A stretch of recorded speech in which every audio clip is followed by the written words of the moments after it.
What's up, Impact? We hope you guys have had a wonderful week so far.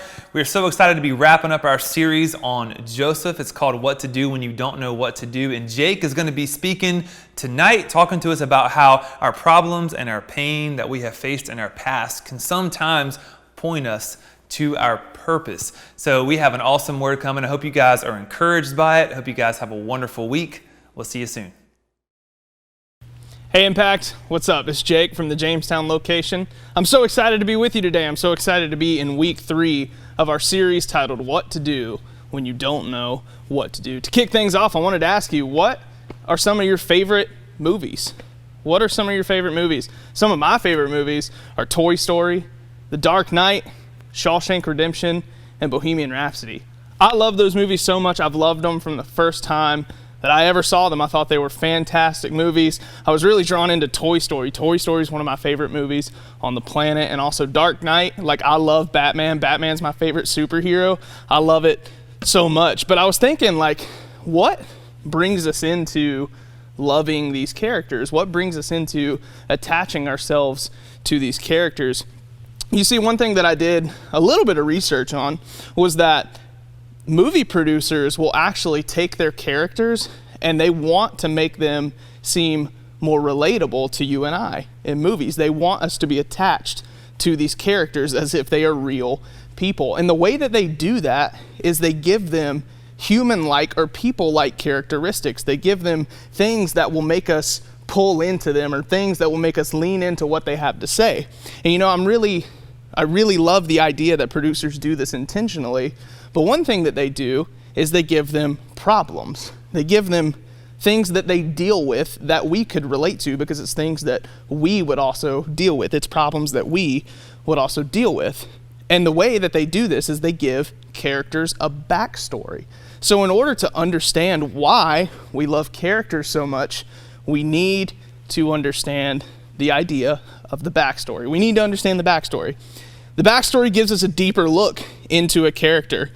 That's what makes us love characters. It makes us feel more connected to those characters. Understanding the backstory makes the character seem more complex, makes them seem interesting, and makes them seem more compelling. Producers of movies will also often put in these backstory moments while telling the current story of a certain character. So they'll give you a little bit of their backstory in the middle of giving you their current story so that you kind of understand what's going on in their past that's influencing how they're operating today in the present. Sometimes these backstory moments can seem random. They can seem a little weird. They can seem like they just came out of left field. They can seem like they came out of nowhere. Like in the middle of Batman movies, where Bruce Wayne will have a flashback to his childhood where he was in a cave and he was attacked by bats. That fed his fear of bats. And you're like, man, why did Batman just have a flashback to being afraid of bats? I don't know where that came from. Why would the storytellers give us that information? Or in Toy Story, when Woody gets upset for seemingly no reason right when Buzz shows up on the scene. You know, what the backstory gives us there is some of the other characters tell us that Woody had been the favorite toy for so long, that he had been the top dog toy for the longest time. And with him being the favorite, he developed a fear that he was going to be replaced. Sometimes these moments of backstory can also leave us thinking, wait, what? What does that have to do with anything? What does Batman running into bats as a kid have to do with how he operates today? Or why does Woody's fears in the past play into who he is today? But I would also be willing to bet that you have dealt with this feeling in your life at some point or another. Sometimes you're in the middle of a bad situation and you can start asking yourself this right here. You say, wait, what? What's happening? What does this have to do with anything? What's the point of me going through this? Why do we have to be in the problems that we're in? We're talking about difficulties. We're talking about pain. We're talking about struggles. We're talking about problems. These are all things that will one day make up your backstory. They're all things that will one day contribute to you being who you are. But right now, they probably feel like it's your current story. Instead of your backstory, It feels like it's happening right now in front of you. All the problems you have facing you right now, it feels like it's your current story, and it sucks. Like, man, these problems are horrible that I have going on. For the past few weeks, we've been talking about this question right here. What to do when you don't know what to do? What do we do when we don't know what to do? Well, today we're going to be talking about a few different examples of what to do when you have problems, but maybe your problems are like this. What do you do when people make fun of you? What do you do when maybe a friend dies? Maybe a loved one passes away? What do you do if your learning disability makes everything more difficult for you? What do you do if your parents' divorce is killing you inside? What do you do if your self-harm habit gets out of control? What if someone you love gets really sick? Or what if everything in your life comes to a screeching halt? I feel that a lot of us can relate to that right there, because it seems like everything in our world has just shut down right now, like it's all completely gone. But in other words, we're talking about the heavy stuff. We're talking about the stuff that is painful, but we're talking about the stuff that is real. We're talking about the stuff that none of us want to deal with, but we all have to deal with. We're talking about the things that movie producers will give characters to make them seem like real people, because real people deal with real problems, just like you and I. But before we ask the question of what to do when we face problems, we often ask ourselves this: why? Why is this happening to me? Why am I going through this? Why is this happening now? I can't afford this. I can't deal with the entire world shutting down. I can't deal, like, why do my parents have to get a divorce right now? Why does my loved ones have to die right now? Why can't this wait till later? Why me? I didn't deserve this. Why? That's often the first question we ask. And that's a great question to ask. Sometimes we don't know why. But sometimes, just like in the movies, we can have flashback moments, right? We can have flashback moments to when we're sitting in a certain situation, and we can go back to a certain time that was difficult for us, and we can say, oh, I remember this time, and I remember what I did to get through this time, so I'm going to use that right now. But sometimes that just doesn't happen, and sometimes our difficulties can often feel random, pointless, or unnecessary. Sometimes we see the benefit at the end of it all, right? We see exactly what God meant for us going through a certain problem. You know, sometimes we see the thing that we were supposed to learn in that problem, and we see the benefit in the future of going through it. You know, for example, maybe you have a broken friendship. Maybe you were friends with somebody a while ago, but you've had a falling out, like you had an argument, and now that friendship is kind of over.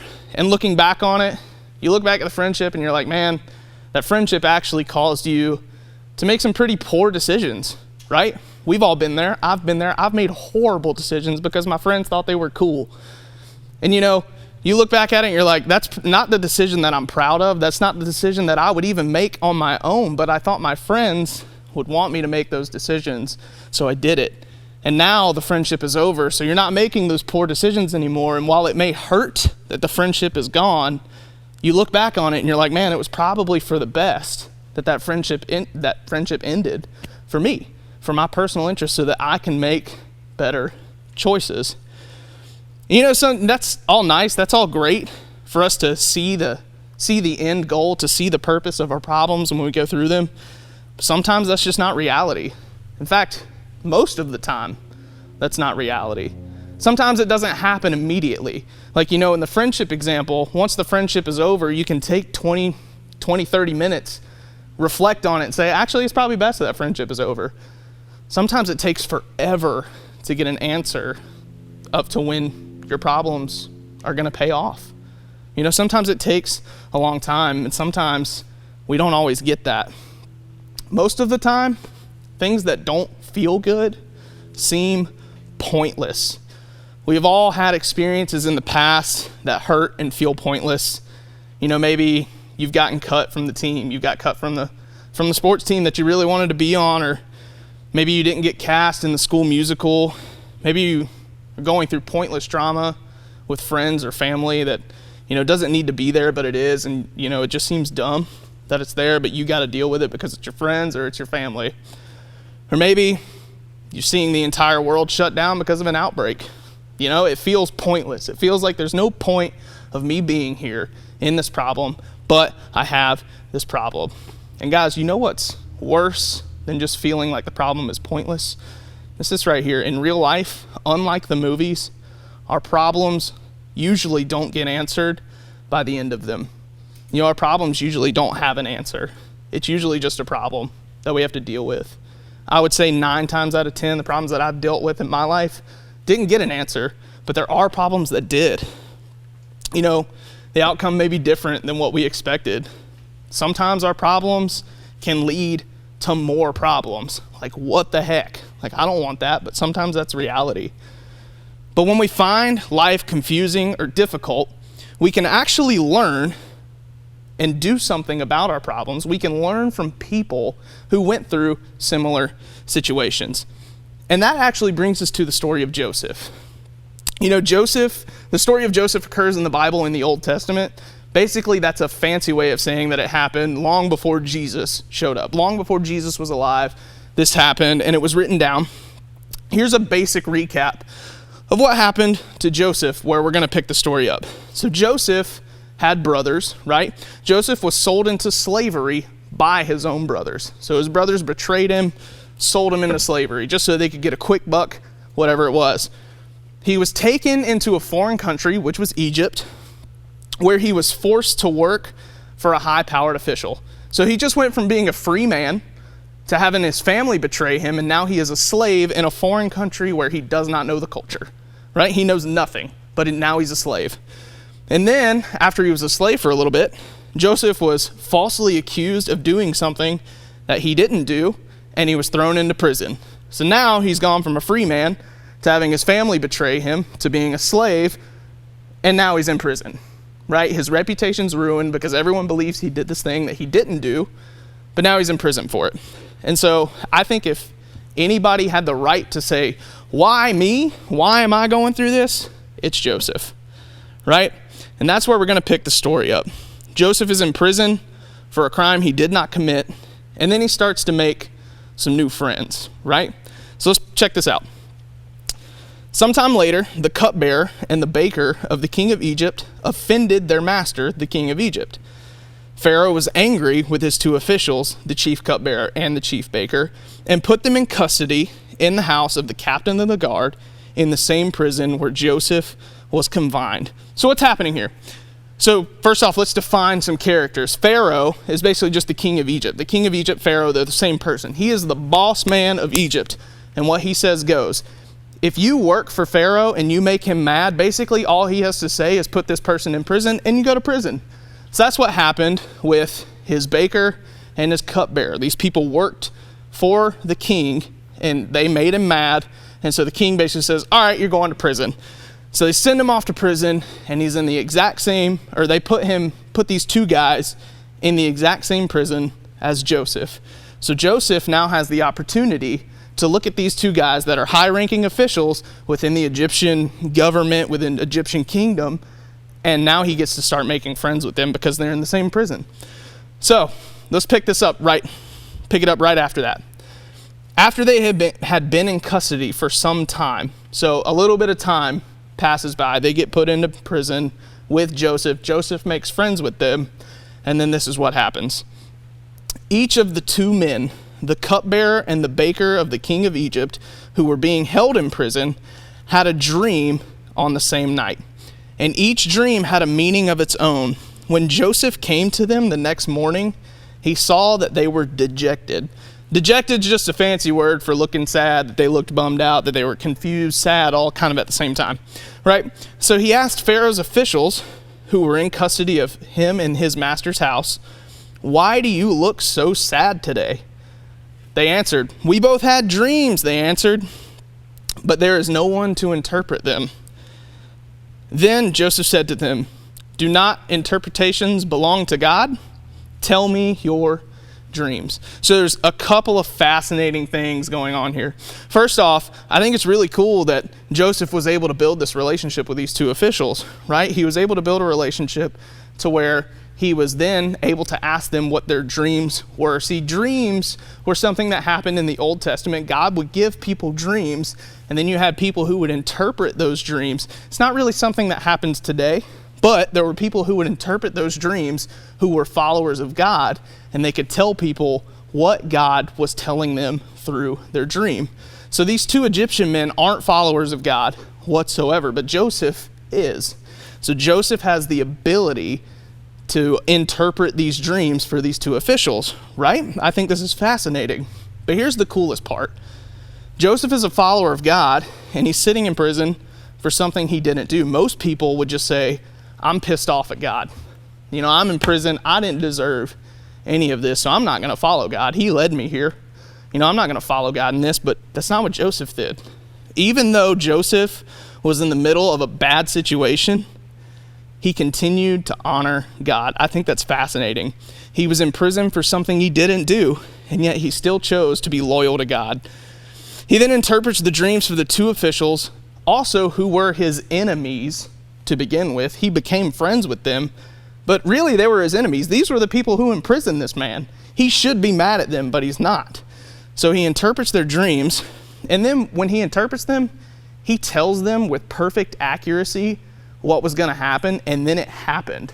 I think that's crazy. He nailed it on the head. He tells the cupbearer that the cupbearer is going to be restored back into his favorable position with Pharaoh, that he's going to be right back up there with the king, almost like nothing happened, so he had nothing to worry about. He was going to be back up there. But then he told the baker, you're not going to have the same luck. Basically, you're done for. I'm sorry. The cupbearer didn't like that, or the baker did not like that news, and so the baker just kind of ignored it and rolled on, and the story did not end up great for the baker. We'll just put it that way. I would encourage you to keep reading this story, though. If you want to read it, it's in Genesis chapter 40. Check it out. It's well worth the read because what happens is absolutely insane. We'll go over it really quick, but I won't keep reading the story from the Bible, but I encourage you to read it. It's fantastic. So Joseph helps out these two guys, right? They needed something from Joseph. They needed them to interpret their dreams. Joseph does it from the middle of a prison cell where he didn't belong. But so here's what I find fascinating. Joseph expected that once the cupbearer got back into a favorable spot with Pharaoh, that he would be released from prison for helping out the two officials. But that didn't happen. Because even after Joseph helped out these officials, they left him in prison. They actually forgot all about him. They forgot that he existed, which sucks, right? He's hoping that this is going to pay off, and it didn't. So Joseph's like, I helped out these guys. Like, I hope they remember what I did for them. But then he soon realizes that that's not going to happen, because guess what happens? He waits 2 years, and still he's sitting in prison. 2 years of sitting in prison, and he thinks that this is all going to pay off, and it doesn't. So he's probably thinking to himself, what's the point of me helping out these guys anyway? Like, I'm still sitting here in prison. Thanks a lot, God. Like, you really gave me something to hang on to, right? But then it all turns around 2 years later, which is so much time to wait. But then Joseph finally gets his answer.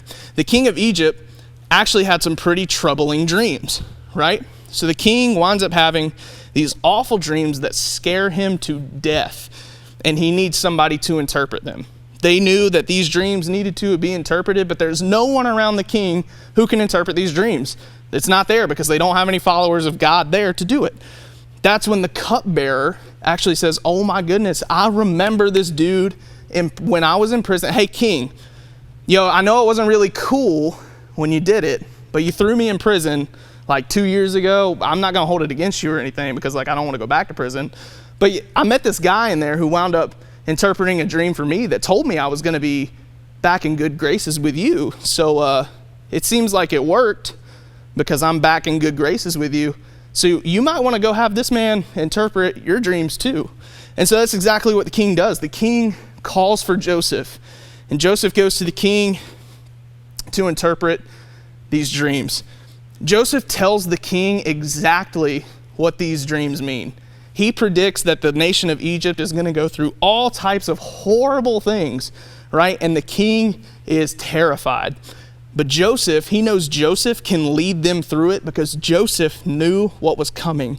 So this actually resulted in the king appointing Joseph to be the second in command of all of Egypt, right? So now, look where Joseph went. Joseph went from a free man. His family rejected him. His family sold him into slavery. And then he's a slave. And then he's falsely accused for something he didn't do. And then he's in prison for years, right? And then it all pays off. And he's second in command of all of Egypt. And he actually winds up leading the nation of Egypt through all of these problems that they were about to have. His leadership paid off for them because he rescued those people, because he had something that only he could do. Here's the deal, guys. Joseph's circumstances positioned him and prepared him for something great, something only he could do. And the same is true for you and for me. Hard things might happen in our life. We might be sitting in our own form of a prison. But it's important to remember this. Just because something bad happens does not mean it was something God did to you or something God wanted for you. That doesn't mean God did it to you just because something bad happens. Because of sin, things in life aren't fair. Bad things happen to good people. Sometimes things just don't make sense. People hurt other people. But when it seems impossible for God to bring any good out of your situation, when it seems like your situation is so bad that there is no way possible that any good can come from it, I want you to remember this. God is really good at doing the impossible. God is really, really good at doing the impossible, y'all. So if you think your situation is impossible for good to come from it, I want you to remember that God brings life from death. He brings good from bad. He brings love from hate. And he can heal your hurt, and he can bring you joy. When you don't know what to do, remember that your problems position you for a purpose. Nobody else has your life story. You are the only one who has your story, and that means you are unique.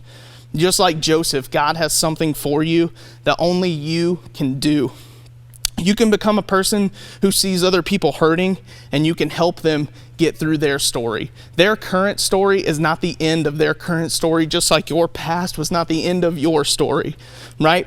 We are made to help each other. You are made to help other people. And sometimes, even though we don't like it, our pain and struggles build our backstory. Just like the movie characters that we love, they actually make us more complex. They make us more compelling, and they make us more interesting. They make us real to other people. Because like I said in the beginning, real people deal with real problems. So guys, use your backstory to help other people. And remember, when you don't know what to do, your problems can position you for a purpose. Trust God with your problems and find your purpose. Let's pray. God, thank you so much for the story of Joseph. Thank you for creating Joseph and giving him the spirit to endure. God, I don't know if I was sitting in prison, if I could have done the same thing. But God, Joseph was faithful to you so that he could be an example for us to remain faithful, to still honor you in our problems, and to help other people who need helping. Joseph saved the kingdom of Egypt because he honored you. God, let us be the same type of light for other people.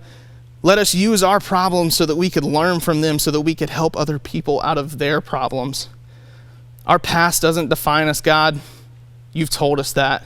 You've redeemed our past time and time and time again. I pray for our current situations of where our students are, where our leaders are, where our church is.